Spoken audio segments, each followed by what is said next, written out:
के वरिष्ठ प्राध्यापक और इस कार्यक्रम की अध्यक्षता कर रहे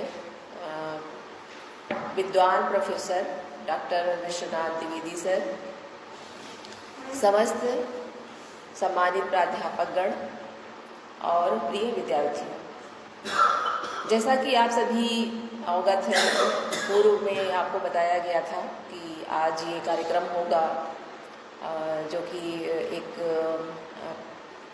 महीने से लगभग ये कार्यक्रम चल रहा है अनवरत।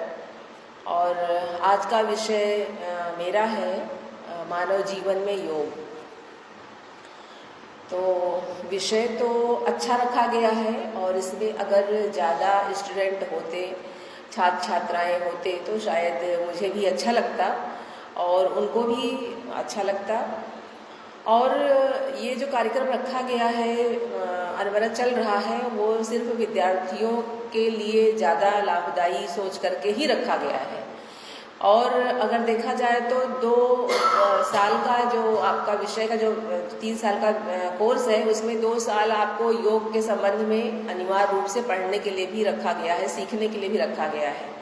परंतु दुर्भाग्य ये है कि यहाँ पर छात्राएं सिर्फ 2 हैं, स्टूडेंट कम हैं। फिलहाल कोई बात नहीं, अब ये कार्यक्रम अगर होना है, संपन्न करना है तो इसलिए किया जा रहा है।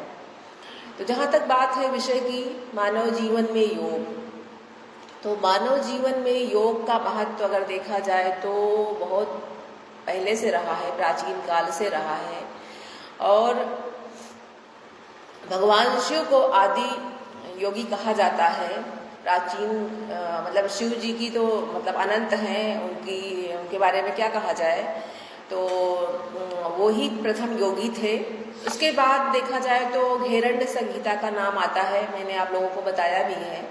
घेरंड ऋषि थे, उन्होंने घेरंड ऋषि ने राजा चंड कपाली को शिक्षा दी थी, उपदेश दिया था और उन्होंने उसमें सप्तांग योग के बारे में बताया था, योग के 7 अंगों के बारे में बताया था, जिसमें से षटकर्म, नियम, आसन, प्राणायाम, प्रत्याहार, ध्यान और समाधि, ये 7 अंग उन्होंने बताए थे, जिसके द्वारा मनुष्य अगर इन 7 अंगों को अपनाए अपने जीवन में तो उसका जीवन अच्छा बन सकता है, वो एक आदर्श व्यक्ति बन सकता है, स्वस्थ नागरिक बन सकता है और उसका जीवन आदर्शमय हो सकता है। इसलिए उन्होंने सप्तांग योग बताया घेरंड संहिता में।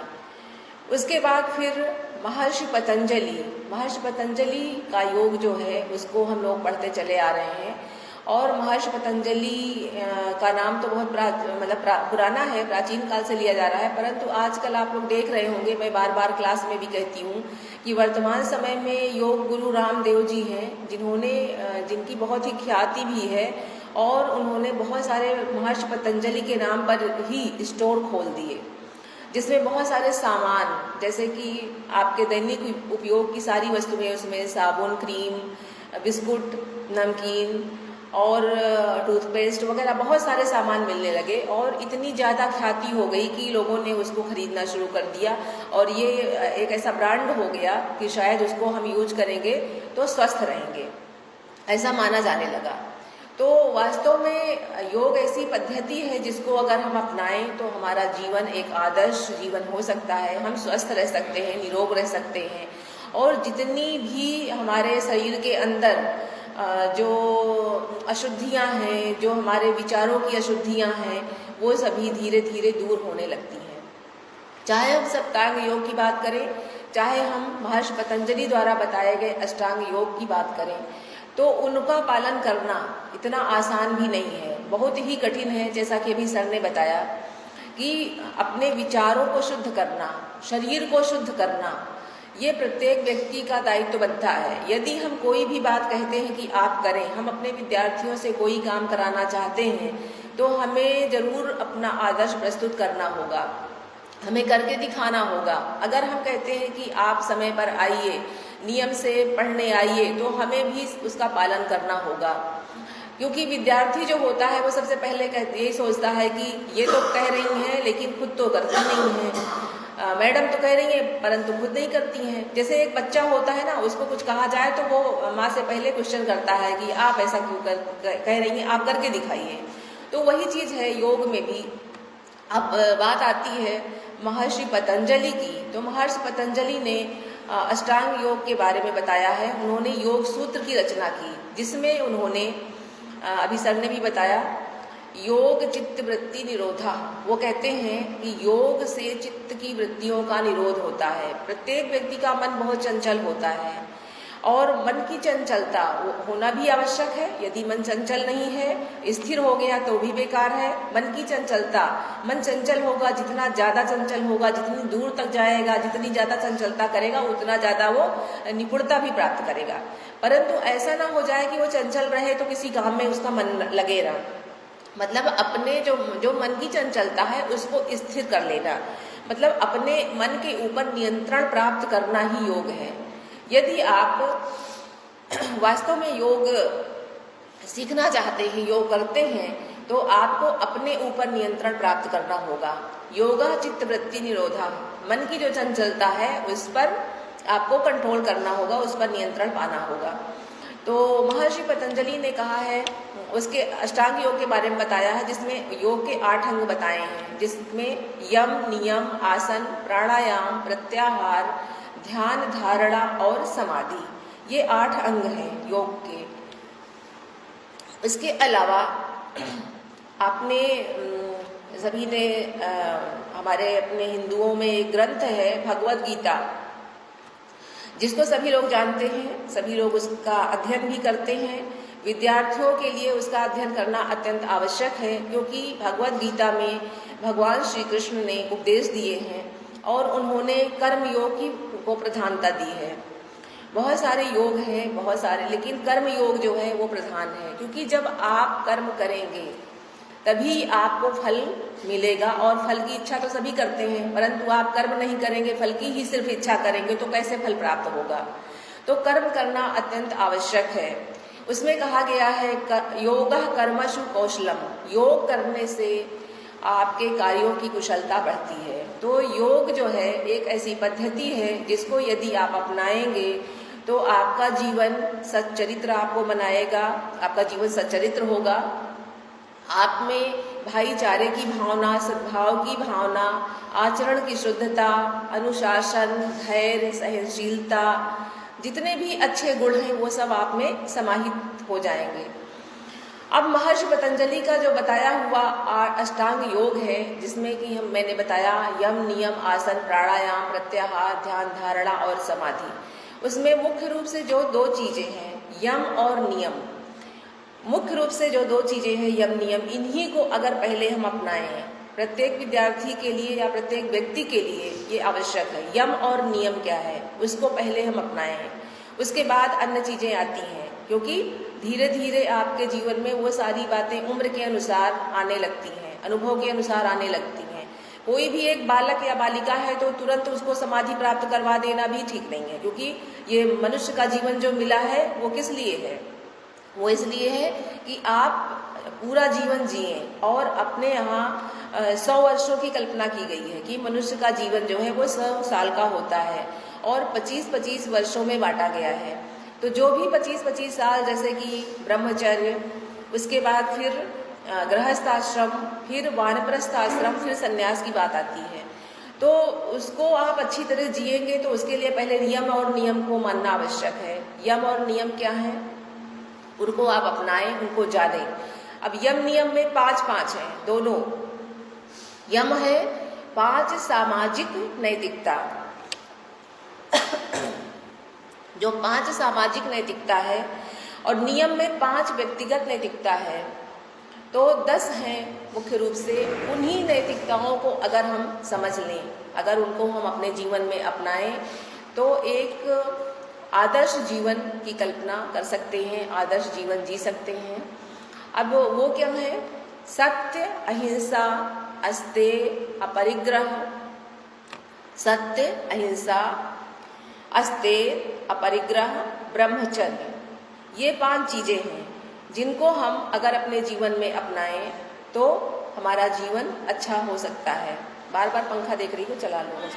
हाँ हाँ, वो छिपकली नहीं आएगी। अब यही बात है कि छिपकली जैसी छोटी चीज से आपको डर लग रहा है, और यहाँ पर बात क्या होती है, रानी लक्ष्मीबाई बनने की बात हो रही है। हाँ? और मिशन शक्ति भी चलाया जा रहा है, आपको बताया, आप अपने अगर इन छोटी छोटी चीजों से, सर ये भी एक विषय बीच में आ गया। देखिए, अगर मैं इसमें बोलना चाहूंगी, आजकल ये समस्या है कि कोई भी लड़की, कोई भी गर्ल्स, कोई भी लेडी छिपकली देखती है डर जाती है। बताइए, आपके सामने अगर शेर आ गया तो आप क्या करोगी? आपके सामने अगर कोई बड़ा जानवर आ गया तो क्या करोगी? छोटी छोटी छोटी छिपकली जैसे मतलब जो कि आपको देख के खुद डर जाती है, उससे आप डर रही हो, तो आप क्या संदेश दे रही हो? आपके सामने यहाँ बहुत सारे लोग बैठे हो तो वो सोचेंगे ये लड़की तो इतनी कमजोर है, इसके सामने नकली छिपकली बना के फेंक दो तो ये तो बहुत डर जाएगी। सोचिए, आपको साहसी बनना है, आपको निर्भीक बनना है, आपको आगे जीवन जीने के लिए, आप अपने घर में अकेली हैं और छिपकली को देख के डर गई, तो आप आगे जीवन कैसे व्यतीत करेंगी? आपका गृहस्थ जीवन होगा, और लोग होंगे, बच्चे होंगे, सब, उनको कैसे आप बचाएंगी? आप अपने घर में बड़ी हैं, आपके छोटे भाई बहन हैं, और आप इस उम्र में अभी छिपकली से डर रही हैं, तो उनको कैसे आप बचाएंगी? सोचिए। तो योग आप करिए, योग से भी डरता भी आती है। छिपकली को आप चुटकी बजा दीजिए, भाग जाएगी, थोड़ा ऐसे कर दीजिए, भाग जाएगी, बिल्कुल वो आपके घर में रहती है, परंतु उससे आपको डरने की आवश्यकता नहीं है। वो ऐसा नहीं है कि आपके ऊपर आक्रमण कर देगी, वो कूद जाएगी, ऐसा वो कतई नहीं करेगी। यदि उसको कहीं बाधा पहुंची तो हो सकता है कि शायद वो गलती से कहीं गिर जाए, लेकिन वो बचाव का पूरा प्रयास करती है। तो बेटा ये भी ध्यान रखना है कि आपको अपने माइंड को, अपने मस्तिष्क को इतना मजबूत बना के रखना है कि आप इन छोटी छोटी चीजों से ना डरें। योग करिए, आपके अंदर मजबूती आएगी, आत्मविश्वास आएगा, आत्मसम्मान आएगा। योग करिए, मैंने तो कई बार कहा कि आप योग करिए तो ये सारी चीजें आपको डराएंगी नहीं, बल्कि आपको देख के ये सब भाग जाएंगे, दूर दूर भाग जाएंगे, आएंगे ही नहीं। तो फिलहाल बात हो रही थी यम की, जिसमें सत्य, अहिंसा, अस्तेय, अपरिग्रह और ब्रह्मचर्य, ये 5 चीजें हैं, सामाजिक नैतिकता है ये। यदि इनका पालन करें, अब बात आती है कि इनका पालन कैसे करें। शुरुआत में ही आज समाज में इतनी ज्यादा अव्यवस्था हो गई है, इतनी ज्यादा तनाव की समस्या हो गई है, जिसको देखो टेंशन हो रहा है, तनाव हो रहा है, डिप्रेशन हो रहा है। लोग कहते हैं कि जिसके पास खाना नहीं है, कपड़ा नहीं है, जिसके पास रहने को मकान नहीं है, उसको ये सब होना चाहिए। परंतु विडंबना ये है कि जिसके पास सब कुछ है, धन है, वैभव है, ऐश्वर्य है, ख्याति है, सब कुछ होते हुए भी उसको डिप्रेशन हो रहा है, उसको तनाव हो रहा है। क्यों हो रहा है? क्योंकि हमारी जीवन शैली ही ऐसी है, इसलिए हो रहा है। भाई तनाव क्यों हो रहा है? क्योंकि हमें जो चाहिए उससे ज्यादा की हम उम्मीद कर रहे हैं। क्यों कर रहे हैं? यदि आप उसके लिए एलिजिबल हैं तब तो आप उम्मीद करिए, और वो समय पर नहीं मिल रहा है तो क्यों नहीं मिल रहा है और किसकी वजह से नहीं मिल रहा है, ये विचार का विषय है। जो नहीं दे रहा है, जो व्यवधान उत्पन्न कर रहा है, उसको योग करने की आवश्यकता है। वाकई में आजकल योग और ध्यान केंद्र बढ़ रहे हैं, बहुत ज्यादा, पहले भी थे, परंतु आजकल क्या है, चिकित्सालयों की संख्या बढ़ती जा रही है, लेकिन मानसिक रोगियों की संख्या बढ़ती जा रही है। जो भी लोग धनाढ्य हैं, जिनके पास बहुत अकूत संपत्ति है, वो भी क्या कर रहे हैं, उनको रात को नींद नहीं आती है, उनको तनाव रहता है। क्यों रहता है? क्योंकि वो योग नहीं करते। अपना योग का मतलब है, योग बहुत ही विस्तृत विषय है, वो योग नहीं करते हैं, वो अपने ऊपर ध्यान नहीं देते हैं, सोचते नहीं हैं। तो बहुत ये विस्तृत विषय है। व्यक्ति को अपना आत्मचिंतन करना चाहिए कि मैं क्या हूँ, मेरे अंदर क्या कमी है, मैं दूसरे को जिस बात के लिए कह रही हूँ, स्वयं भी क्या उसका पालन कर रहा हूँ या नहीं। तो ये बहुत आवश्यक है। और एक स्वस्थ समाज की परिकल्पना की गई थी प्राचीन काल में, आज भी वही कल्पना की जा रही है, परंतु आवश्यकता इस बात की है कि जो भी विद्यार्थी हैं उनको नैतिक बनाने की जिम्मेदारी शिक्षक की है। परंतु ये तभी आएगा जब विद्यार्थी उसमें रुचि लेंगे, भाग लेंगे। और ऐसा नहीं कि भाग लें, क्लास से ही भाग लेते हैं, मतलब आउट हो जाते हैं, चले जाते हैं। तो नैतिकता की अत्यंत आवश्यकता है। और शुरुआत से ही बच्चों को, जो स्टूडेंट हैं, उनको शुरुआत से ही अगर योग की शिक्षा दी जाए, उनके अंदर अनुशासन की भावना, उनके अंदर धैर्य की भावना, सहनशीलता की भावना, आत्मसम्मान की भावना, एक दूसरे का परस्पर सहयोग करने की भावना, गुरुओं का सम्मान करने की भावना, माता पिता का आदर सत्कार करने की भावना, और आत्म अनुशासन, आत्मसम्मान की भावना, देश प्रेम की भावना, चरित्र की भावना की, मतलब हमारा चरित्र कैसे अच्छा हो, ये सारी भावनाएं जो है उनके अंदर विकसित की जाएं शुरुआत से ही। तब देखिए कि कितना अच्छा जो है समाज होगा, कितने अच्छे बच्चे तैयार होंगे, कितनी अच्छी बालिकाएं और बालक समाज में तैयार होंगे। परंतु ऐसा नहीं हो रहा है, क्योंकि एक खाना पूर्ति हो जाती है। सरकार ने तो नियम बना दिया कि विद्यार्थियों को योग की शिक्षा दी जाए, उनको योग पढ़ाया जाए, योग कराया जाए। तो पढ़ाया जाना तो आवश्यक है, क्योंकि जो आप कान से सुनते हैं वो हमारे शरीर में जाता है, वो हमारे मस्तिष्क में रहता है, वो बातें हम अपने दिमाग में सोचते रहते हैं। क्योंकि कहा भी गया है, शोध से ये निकल कर आया है निष्कर्ष कि बच्चे जो अपनी माँ से सुनते हैं, अपने पिता से सुनते हैं, जो परिवार में सुनते हैं, वो बातें हमेशा उनके मस्तिष्क में भरी रहती हैं। एक डीएम साहिबा का इंटरव्यू मैंने देखा, थोड़ा सा वो बोल रही थी कि जो माएँ हैं वो अपने बच्चों को बताएं, वो जो बात कहेगी, जैसे कोई बच्चा है उसको 10 बार उन्होंने कह दिया कि तुम ये काम करो, अच्छा काम करो, पढ़ाई करो, पढ़ाई करो, गलत काम ना करो, तो वो उसके दिमाग में भर जाएगा। कितना भी वो काम नहीं करना चाहेगा, कामचोर होगा, वो पढ़ाई नहीं करना चाहेगा, परंतु बाद में वो अपनी माँ की बात सोचेगा। उसी तरह विद्यार्थी के लिए शिक्षक भी होते हैं, शिक्षक की बात उसके मस्तिष्क में गूंजती रहती है, वो उन्हीं बातों को सोचता रहता है कि हमारे फला शिक्षक ने कहा था, फला टीचर ने कहा था, फला मैडम ने कहा था, तो उस बात को 10 बार वो सोचता है। तो अगर वो बार बार अच्छी बात सुन रहा है घर में, परिवार में और विद्यालय में, महाविद्यालय में, तो शायद वो गलत काम कतई नहीं करेगा, 100 बार सोचेगा और फिर रुक जाएगा। या कोई भी छात्र है तो वो रुक जाएगा गलत काम करने से। तो इसलिए योग भी बहुत आवश्यक है, ये सोच समझ कर बनाया गया है। योग का अर्थ होता है जोड़ना। अब कहा गया है योग का अर्थ जोड़ना, किसको जोड़ना? आत्मा से परमात्मा से जोड़ने की बात की जाती है कि योग के द्वारा हम आत्मा से, अपनी आत्मा को परमात्मा से जोड़ सकते हैं। परंतु ये भी इतना आसान नहीं है कि आपने आत्मा को तुरंत परमात्मा से जोड़ दिया, पूरा जीवन लग जाता है इसको करने में। तो प्रयास करना है कि जो हमारी आत्मा है उसको हम पहले शुद्ध बनाएं, जो हमारा चित्त चंचल है उसको अपने वश में करें, जो हम चाहें वही हो। इस तरह से हमारा मन मस्तिष्क मजबूत हो जाए, जो चंचलता मस्तिष्क की है वो इस तरह से हो जाए कि चाहे 10 नगाड़े बज रहे हों, यदि हम यहाँ बैठकर पढ़ाई कर रहे हैं, विद्यार्थी पढ़ाई कर रहा है, तो उसको वो सब सुनाई ना दे, सिर्फ उसका ध्यान किताब में लगा रहे, जो पढ़ रहा है उसी में लगा रहे। तो ये होगा अपने मन को वश में कर लेना। नहीं तो क्या होता है, थोड़ा शोर हो रहा है तो शिकायत होने लगती है कि अरे वहाँ तो शोर हो रहा है, मैं ये फला काम कैसे करूँ, मैं पढ़ाई कैसे करूँ, वहाँ पर गाना बज रहा है, मैं कैसे करूँ। और अक्सर होता है कि लोग पड़ोस में कभी लाउड स्पीकर बजाने लगते हैं, कभी, फिलहाल सरकार ने उस पर भी रोक लगाने की पूरी कोशिश की है।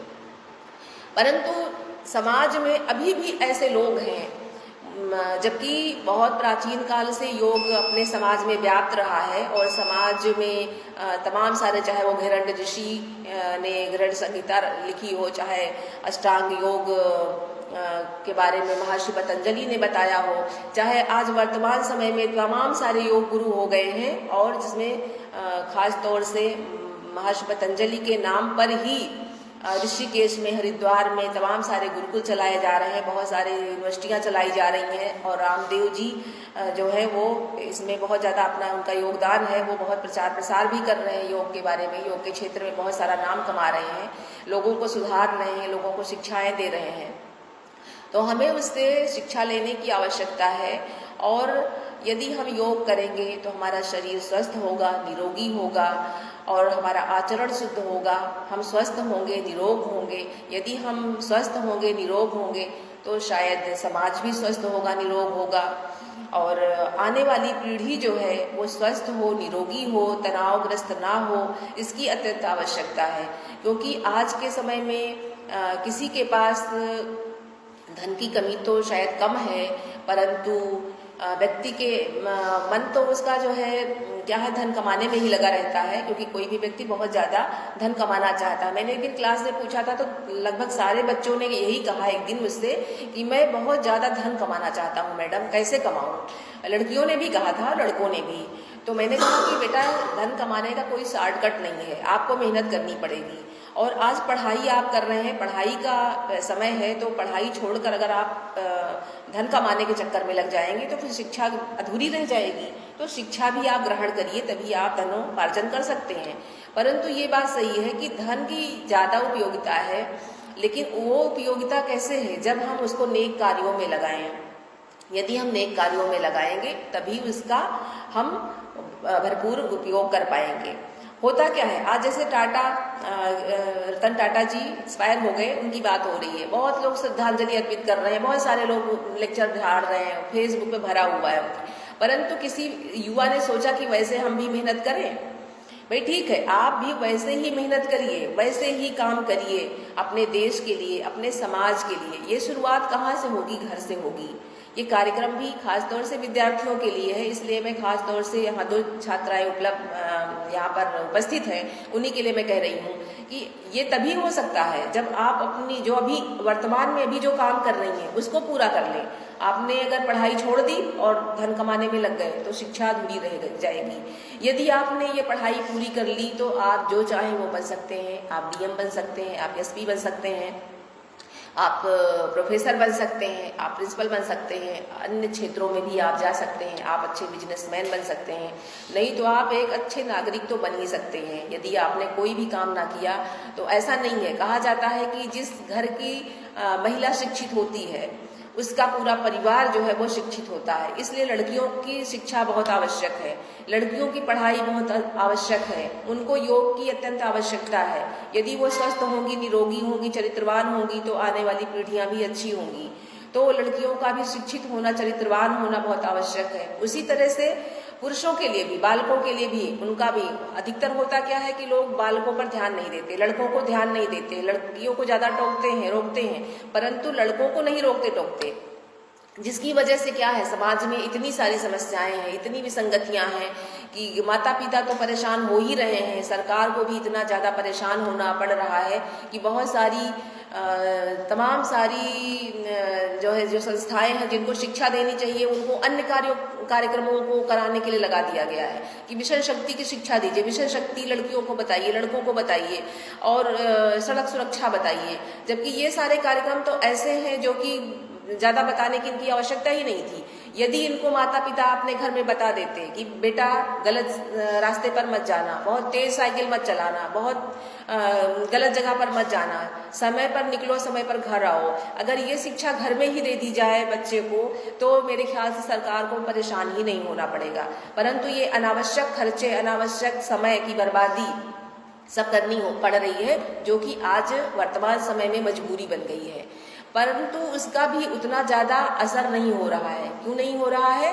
क्योंकि जो बच्चा पहले से ही उदंड हो चुका है उसको किशोरावस्था की उम्र में या युवावस्था की उम्र में कितना सुधार लेंगे। जब बच्चा कोई भी पौधा होता है, छोटा रहता है तो काट छाट कर सही कर सकते हैं, परंतु जब वृक्ष का रूप ले लेता है तो कहाँ आप उसको सही कर पाएंगे। तो वही चीज़ है कि जो बच्चे हैं उनको शुरुआत से ही नैतिक शिक्षा पढ़ाई जाए, उनको घर में ही योग कराया जाए, उनको योग के द्वारा एक अच्छा नागरिक बनाया जाए, तो यहाँ जब आएंगे, महाविद्यालय में आएंगे तो एक अच्छे विद्यार्थी के रूप में दिखाई देंगे। योग एक पुरानी पद्धति है जिस पर जितना ज़्यादा कहा जाए उतना कम होगा मेरे ख्याल से। और सर ने जैसा कहा कि योग जोड़ने की कला है। योग मीन्स, इसका अर्थ ही होता है, योग माने जोड़ना, जो कि संस्कृत भाषा के युज धातु से लिया गया है, जिसका अर्थ होता है जोड़ना। अब जोड़ना तो भारतीयों ने कह दिया कि आत्मा को परमात्मा से जोड़ना ही योग है। तो आत्मा को परमात्मा से तो योगी लोग जोड़ते हैं, जो कि पर्वतों पर जा करके और नदियों के पास बैठते हैं, तपस्या करते हैं और पर्वतों की कंदराओं में बैठ करके तपस्या करते थे। वो अपनी आत्मा को परमात्मा से जोड़ने के लिए, मतलब भगवत प्राप्ति के लिए योग करते थे। परंतु एक सामान्य व्यक्ति का जीवन कम योगी से कम नहीं होता है। जो गृहस्थ व्यक्ति होता है उसका भी जीवन एक योगी से ज़्यादा कठिन होता है, क्योंकि उसको जगह जगह पर उसको फेस करना होता है, समस्याएं आती, चुनौती फेस करना होता है, चुनौतियों का जो है सामना करना पड़ता है। तो आवश्यक है कि आप पर्वत की कंदराओं में ना जा करके आप अपने समाज में रह करके, घर में रह करके ही योग करें। ज़्यादा कुछ करने की आवश्यकता नहीं है। अपने घर में एक चादर बिछा लीजिए, एक बोरा बिछा लीजिए, एक चटाई बिछा लीजिए, या प्लेन फर्श साफ कर लीजिए, प्लेन जगह चाहे कच्चा हो चाहे पक्का हो, अपने आंगन में या अपने छत की फर्श पर, छत पे चले जाइए, फर्श वहाँ पे साफ कर लीजिए बढ़िया, और वहाँ पर आप योग करिए। थोड़ी देर जो है बैठ करके योग करिए। योग करने से क्या होता है कि आपका जो मन मस्तिष्क है वो तो एक जो चंचलता है, अभी जैसा मैंने पहले ही बताया, वो आपके कंट्रोल में धीरे धीरे आएगा। आपको कुछ दिन अभ्यास करना पड़ेगा तो आपका मन आपके वश में हो जाएगा। उसके बाद जो शरीर है, शरीर को जो आजकल क्या समस्या हो रही है, मोटापा एक बड़ी समस्या है, भोजन ना पचना एक बड़ी समस्या है, नींद ना आना एक बड़ी समस्या है, तनाव होना बहुत बड़ी समस्या है, चिड़चिड़ापन बहुत बड़ी समस्या है, और उसको नए नए नाम दिए जा रहे हैं। उसके लिए तमाम सारी दवाइयाँ भी आ रही हैं, बहुत सारी औषधियाँ लोग प्रयोग कर रहे हैं, जिनको खा करके वो स्वस्थ हो रहे हैं, और दूसरी तरह से जो है उसका साइड इफेक्ट हो रहा है तो अस्वस्थ भी हो रहे हैं। तो ये सब क्यों हो रहा है? क्योंकि व्यक्ति सच्चाई को स्वीकार नहीं कर पाता है।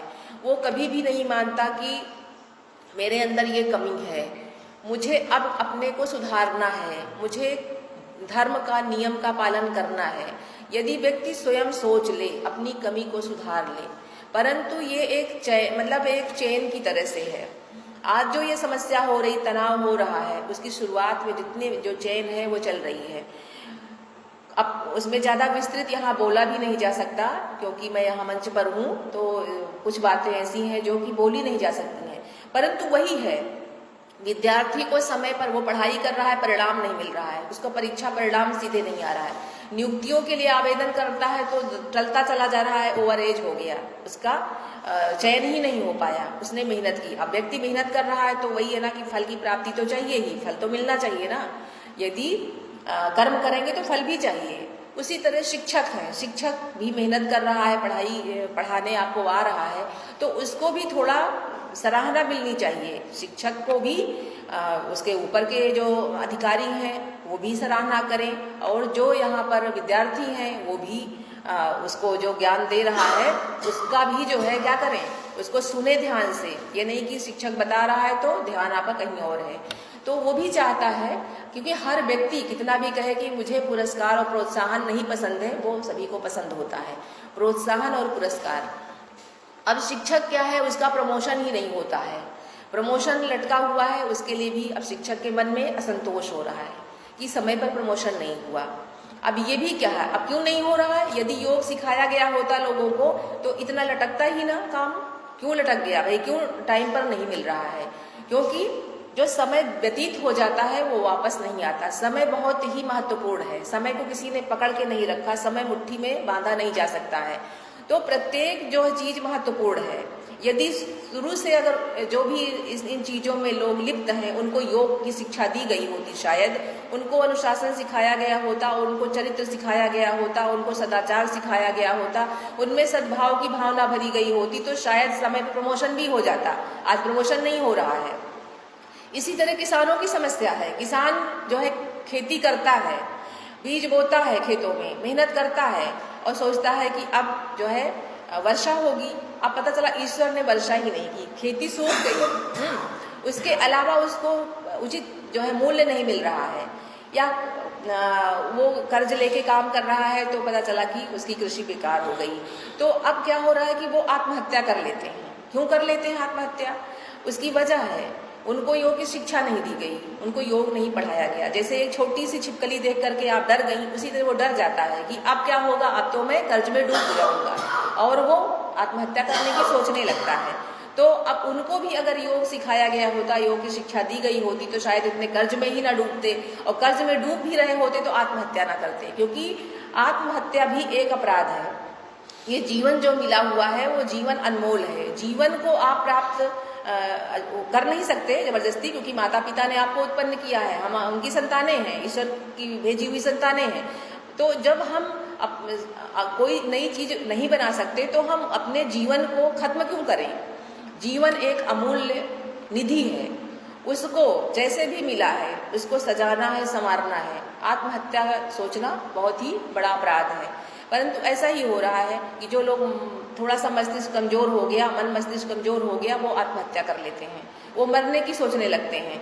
या फिर एक और है, मानसिक अगर विकार बढ़ गया तो मानसिक अपराध करने की सोचते हैं, वो जो है किसी को मारने की सोचने लगते हैं, किसी को आत्महत्या के लिए उकसाने की सोचने लगते हैं, किसी को वो सताने की सोचने लगते हैं। जैसा कि अक्सर होता है कि शिक्षकों को बहुत ज़्यादा पैसा मिलता है, प्रोफेसरों को बहुत पैसा मिल रहा है, और छोटे और जो कर्मचारी हैं वो कहते हैं हमें कम मिल रहा है।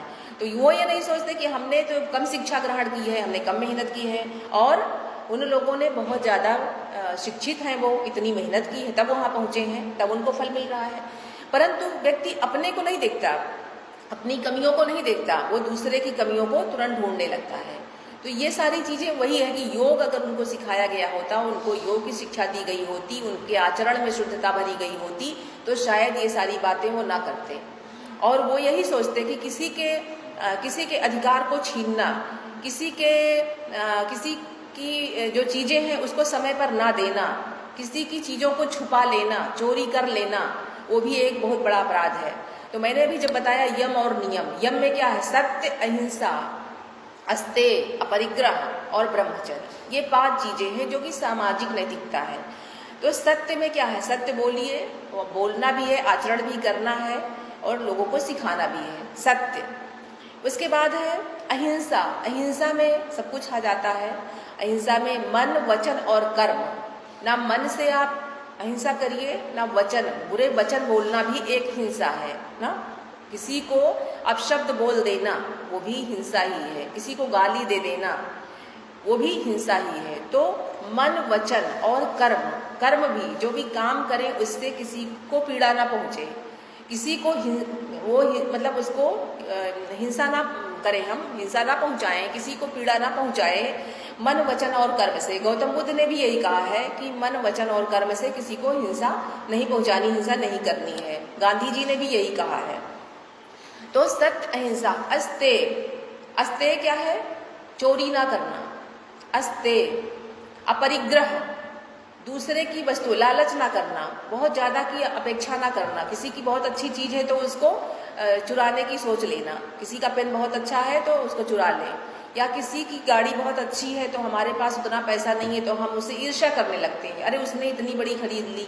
अधिकतर लोग क्या होता है, अधिकतर लोग कहने लगते हैं किसी की बहुत बड़ी मोटर कार आ गई, उसके बाद छोटी सी है, वो कहते हैं अरे इन्होंने तो ले ली, अब हाय मारने लगते हैं। बिल्कुल, लोग कहते हैं कि हाय लग गई, तो ये भी हाय लगती तो नहीं है, या लगती भी हो सकता है, परंतु ऐसी बातें क्या उसको पीड़ा पहुंचा रही हैं। उसको ये लगता है कि मेरे मित्र को अच्छा नहीं लगा या फला को अच्छा नहीं लगा, और वो इस तरह की बातें बोल रहा है। तो ऐसे वचन भी नहीं बोलना है, वही सब जो है गलत चीजें हैं, वो बिल्कुल होनी नहीं चाहिए। परंतु ऐसा नहीं होता है, समाज में एक से शिक्षित लोग ऐसा करते हैं, बड़े बड़े ज्ञानी लोग भी करते हैं, तो ऐसा नहीं करना चाहिए। सत्य, अहिंसा, अस्तेय, अपरिग्रह, ब्रह्मचर्य।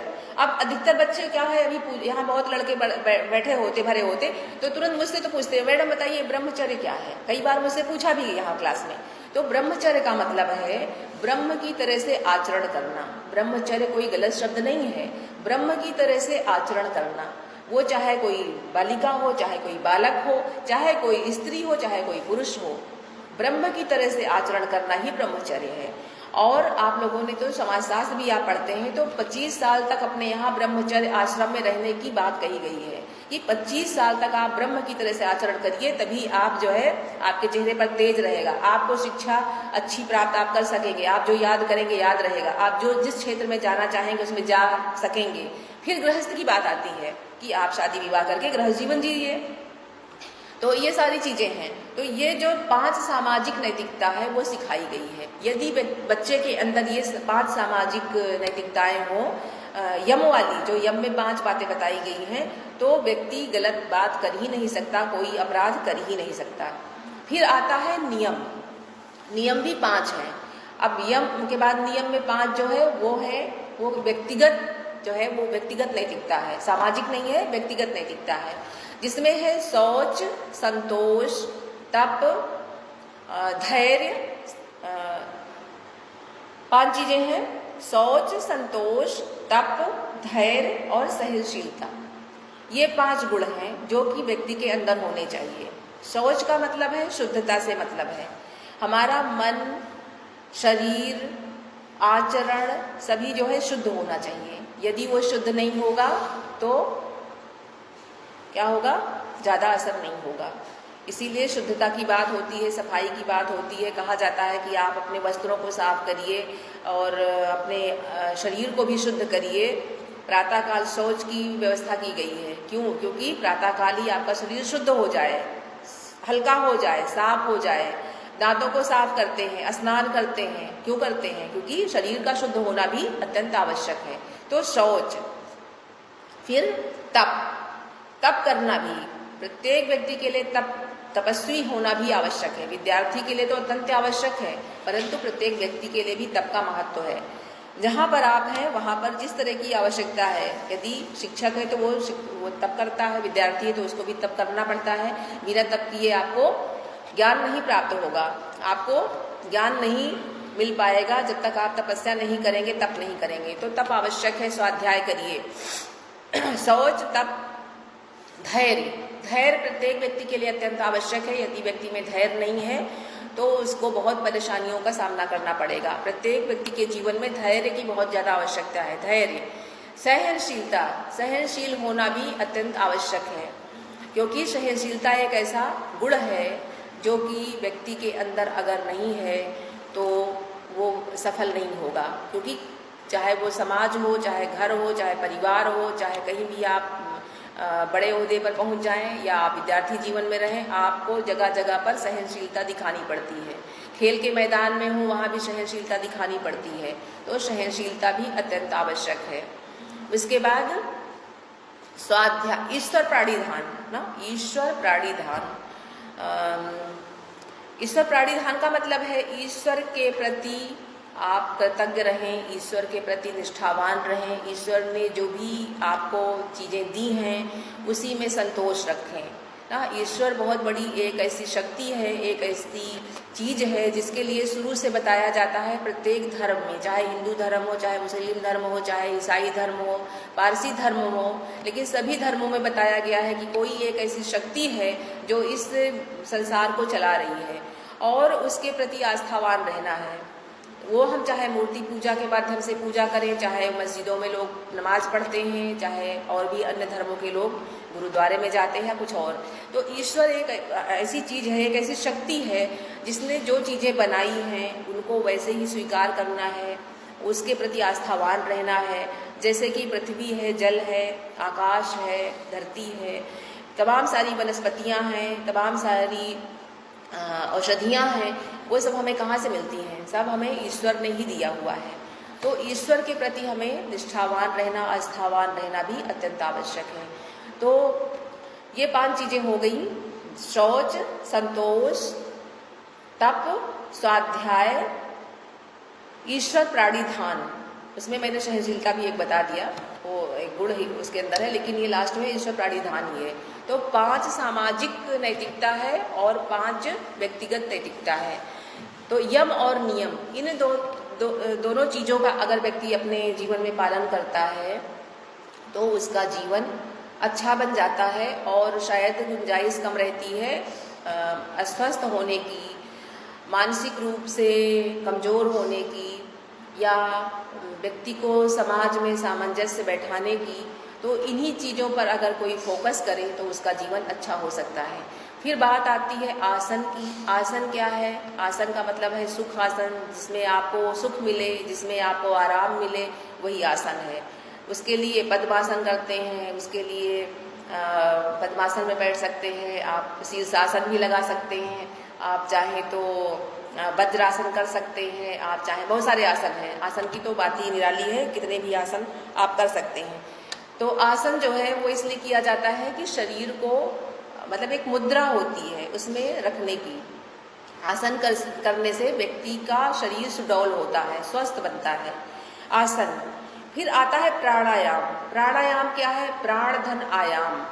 प्राणायाम के द्वारा व्यक्ति अपने हृदय को, अपने फेफड़ों को मजबूत करता है, जो कि बहुत ही आवश्यक है, क्योंकि व्यक्ति का शरीर कच्चे घड़े के समान है। जब योग करते हैं और प्राणायाम करते हैं तो व्यक्ति का शरीर तप जाता है, पक जाता है। जैसे कि कुम्हार घड़े को आमे में पकाता है तो पक जाता है, तो मजबूत हो जाता है। उसी तरह व्यक्ति का शरीर है, जितना ज़्यादा तपाएंगे, जितना योग करेंगे, प्राणायाम करेंगे, उतना ज़्यादा हमारा शरीर स्वस्थ हो जाएगा। तो प्राणायाम के द्वारा अपने शरीर को मजबूत किया जाता है। तमाम तरह के प्राणायाम हैं, मुख्य रूप से 8 ही बताए गए हैं। उनके द्वारा हम अधिक से अधिक मात्रा में ऑक्सीजन को ग्रहण करते हैं और कार्बन डाइऑक्साइड को छोड़ते हैं। और जितना ज़्यादा हम ऑक्सीजन ग्रहण करेंगे उतना ही हमारा शरीर मजबूत होगा। तो प्राणायाम। प्रत्याहार। प्रत्याहार ध्यान, धारणा और समाधि, ये बाद की बातें हैं, ये बहुत बाद में आती हैं। तो अभी मनुष्य को किसकी आवश्यकता है? आपको, विद्यार्थियों को, या हम सभी शिक्षकों को किसकी आवश्यकता है? ज़्यादा से ज़्यादा आवश्यकता है यम, नियम, आसन, प्राणायाम, इसकी बहुत ज़्यादा आवश्यकता है मेरे विचार से। सर, मेरे विचार से कि इसकी ज़्यादा आवश्यकता है, क्योंकि व्यक्ति का जीवित रहना आवश्यक है, व्यक्ति का स्वस्थ रहना आवश्यक है। यदि हम जीवित ही नहीं रहेंगे, स्वस्थ नहीं रहेंगे, तो आपको शिक्षा कैसे देंगे? और अगर आप स्वस्थ नहीं रहेंगे, जीवित नहीं रहेंगे, तो आप आगे कैसे बढ़ेंगे, कुछ कार्य कैसे कर पाएंगे जिसके लिए आपके माता पिता ने उम्मीद कर रखी है। तो ये बहुत आवश्यक है और ये योग से ही आती है।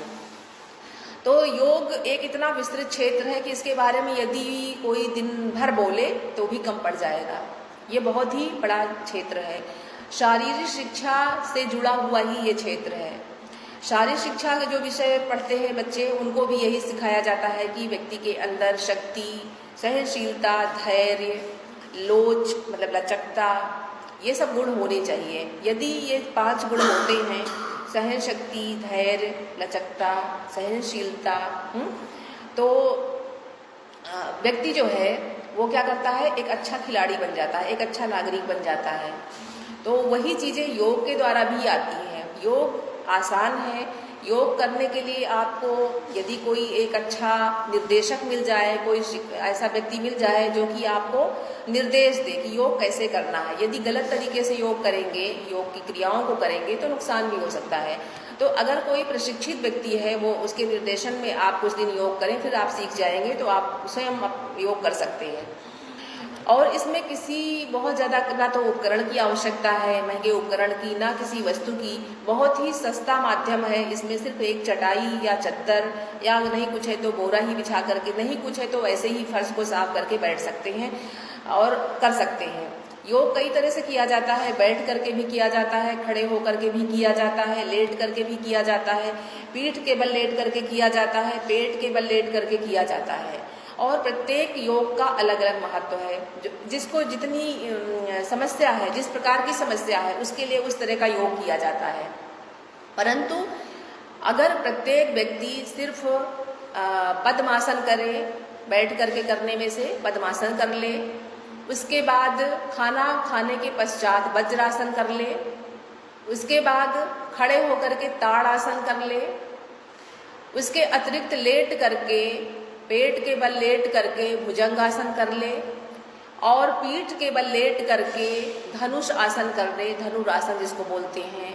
और उसके बाद एकदम आराम से पीठ के बल लेट करके शवासन कर ले, और अगर कर पाए तो शवासन कर ले, क्योंकि शवासन को सभी आसनों का राजा कहा जाता है। शीर्षासन कर ले, तो बहुत ज़्यादा आसन करने की भी आवश्यकता नहीं है, वो एकदम स्वस्थ रह सकता है। उसको तमाम सारी बीमारियों से छुटकारा मिल जाएगा और उसका शरीर जो है वो स्वस्थ रहेगा।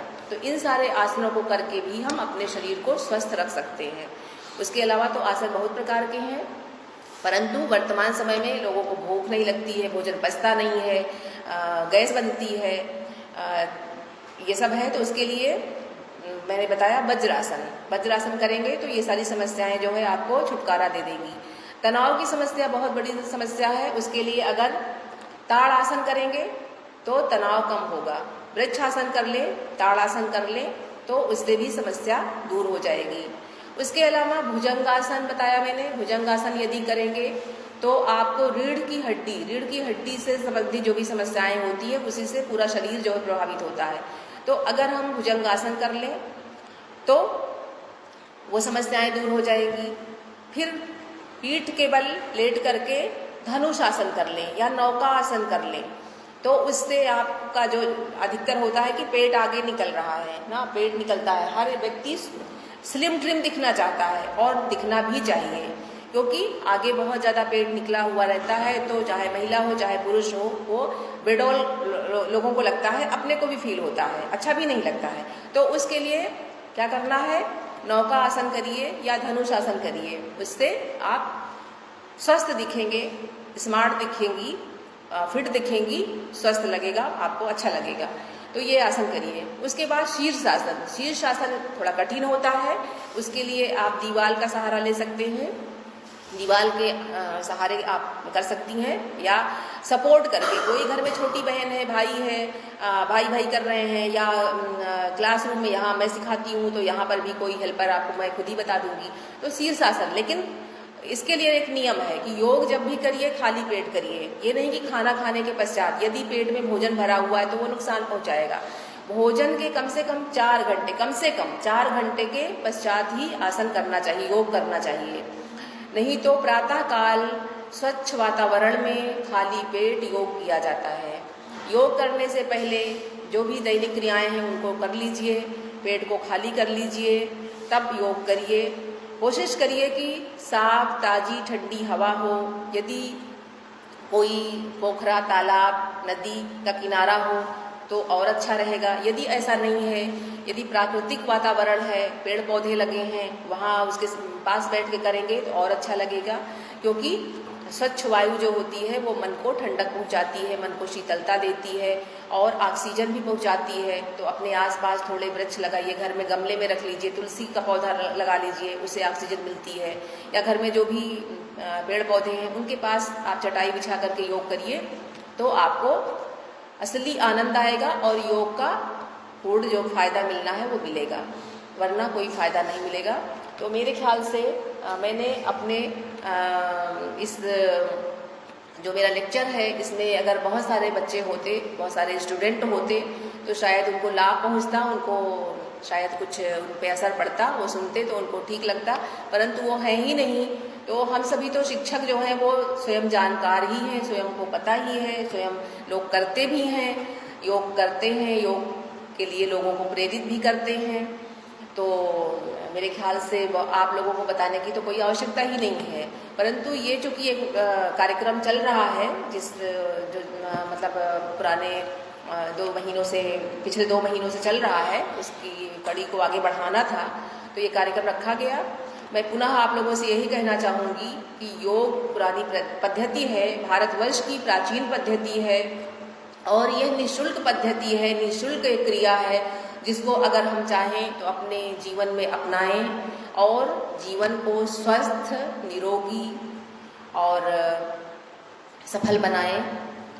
और मैं अंत में यही उम्मीद करती हूँ कि जो भी लोग सुन रहे हैं योग करेंगे, योग के लिए लोगों को प्रेरित करेंगे और जो भी लोग तनावग्रस्त हैं उनको भी प्रेरित करेंगे कि योग की क्रियाओं को करें, अपने जीवन में यम नियम का पालन करें और स्वस्थ रहें। धन्यवाद। जय हिंद, जय भारत।